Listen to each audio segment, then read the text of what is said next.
It was a quiet evening in Amsterdam when the sound of heavy boots echoed through the streets. Anne Frank's heart raced as she heard the footsteps getting closer and closer to her family's hiding place in the annex above her father's office. She had never been so afraid in her life.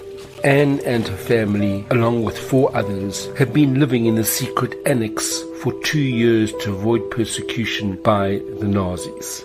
But now, on this night in August 1944, they were in danger of being discovered. Suddenly, there was a loud banging on the door.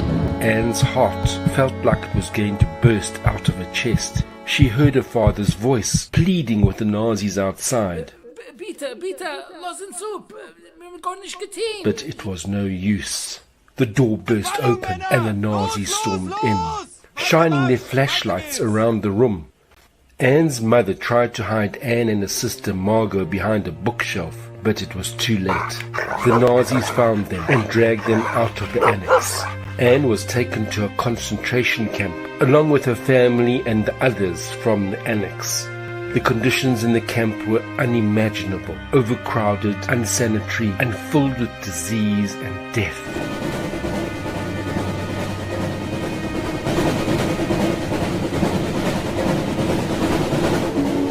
The condition in the train was dreadful. We were bumper to bumper, you were body to body. Some people who died in the train couldn't even fall down because there was not enough room on the ground for them to fall down. I remember vividly a young woman with a baby who didn't stop crying, and she tried to feed the baby, but obviously she had no milk left or whatever. And the child was crying and screaming, and then suddenly it stopped, and we looked down and the baby was dead. Through it all, Anne clung to her hope and her spirit. But what was the legacy which Anne Frank left us with? Anne wrote a diary at the time the family were forced into hiding. In that diary, she wrote about her dreams and hopes, her fears and frustrations, and her deep love for her family and friends. Her words captured the humanity and resilience of a young girl facing unimaginable challenges, and her diary has become a powerful testament to the human spirit in times of adversity. So here we have a 14-year-old girl expressing sentiments and values which, given the difficult wartime circumstances they were living in, many adults wouldn't have even begun to touch on. It was truly remarkable. In March 1945, just weeks before the concentration camp where she was being held was liberated, Anne died of typhus at the age of 15. Were there any surviving members of Anne's family? Anne's father, Otto Frank, was the only member of her immediate family to survive the war. He returned to Amsterdam after the war and found Anne's diary, which had been left behind in the annex. The diary was published in 1947 and has since become one of the most widely read books in the world. It's been translated into over 70 languages and has sold millions of copies. I read the diary, I copied it, and I gave a copy to friends of ours who had known us all. One of them was employed in a publishing firm, and he told me, "You have not the right to keep the diary as a private property. It's a human document and you should publish it." And so I did.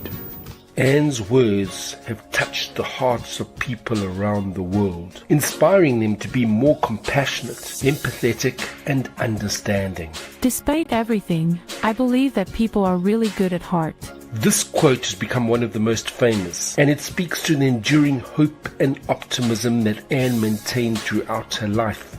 Anne's contribution to the world is immeasurable. Her diary has helped to shed light on the horrors of the Holocaust and has inspired countless people to stand up against injustice and hatred. Her words have reminded us of the power of hope and resilience in the face of even the darkest of times.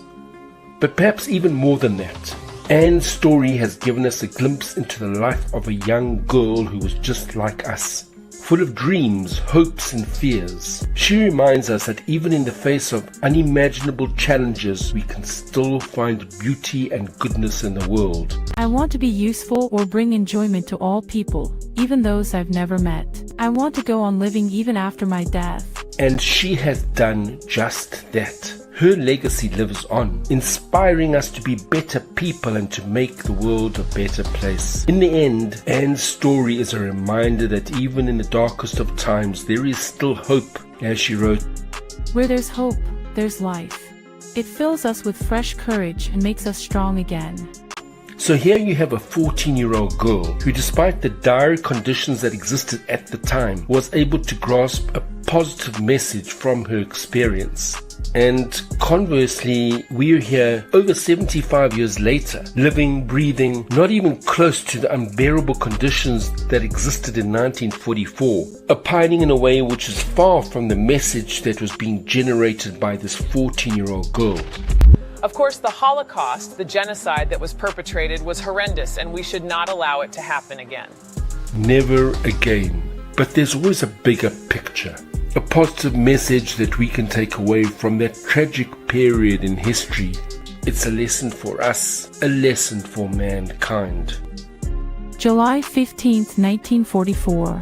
It's utterly impossible for me to build my life on a foundation of chaos, suffering, and death.